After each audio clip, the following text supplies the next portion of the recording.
کمیته زبان و اصطلاحات تاجیکستان رӯйхати تقریبا севуним ҳазор номи миллиро нашр кард. مقامات گفتند که از این بعد نوزادان بر پایه ҳамин فهرست نام گذاشته می شوند. عبدالرحیم زلفانیان سردار شعبه تنظیم کمیته زبان و اصطلاحات بر رادیو آزادی گفت با این فهرست نام‌های چون خورکش، خاسکش، تبارو تشا، کلوخ، ماینه و یا زاغ و یا پسوندهای چون قول یا توره وارد نشدند. و افزود در فهرست نام‌های زیبا و خوشایند فارسی و اینچنین عربی معمول در زبان تاجیکی به مثل عبدالله، خیرالله، سیفالله هم گردآوری شده است. فقط نام‌هایی که شخصیت انسان را پست میزنند یا در آینده مایه نگرانی و مزای فرزندان میشوند به مثل سنگ و تبر و کلوخ و نام اشیا را حذف کردند.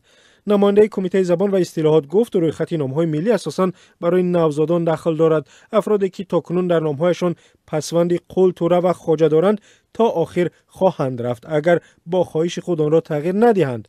و میگوید فهرست نام‌های تاجیکی با تعدادی بیش از 10,000 نسخه به چاپ برآمد و وزارت عدلیه هم وظیفه‌دار شده است که اداره‌های ثبت اسناد حالت شهروندی یا زکس را با این کتاب‌ها تامین کنند. در وزارت فرهنگ تاجیکستان گفتند طرح این کتاب سال گذشته بر اساس قرار حکومت آماده شد. در آن شکل درستی نوشت نام‌ها به زبان روسی و انگلیسی هم آورده شده است. در وزارت فرهنگ گفتند هدف از تهیه فهرست نام‌های ملی تاجیکی احیای ارزش‌های معنوی و ثروت‌های بی‌بهای تاریخ و فرهنگ ملی توسط زبان ملی اینچنین نامگذاری سنتی تاجیکی میباشد.